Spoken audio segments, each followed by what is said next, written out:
আপনাকে কি করে ভালো না বাসি ইয়া রাসূলুল্লাহ।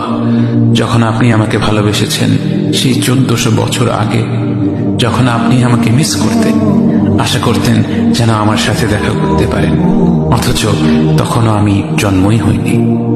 সেদিন সাহাবীরা আপনার চোখে পানি দেখে বলল, ইয়া রাসূলুল্লাহ, আপনি কাঁদছেন কেন? আপনি বললেন, আমার ভাইদের খুব দেখতে ইচ্ছা করছে। সাহাবীরা বললেন, আমরা কি আপনার ভাই নই ইয়া রাসূলুল্লাহ? আপনি বললেন, না, তোমরা আমার সাহাবী। আমার ভাই হলো তারা যারা আমার পরে আসবে এবং আমাকে কখনো না দেখেও তারা আমাকে বিশ্বাস করবে। মৃত্যুশয্যায় শুয়ে আপনার অন্তরে এই চিন্তা ছিল যে আমাদের পরিণতি কি হবে।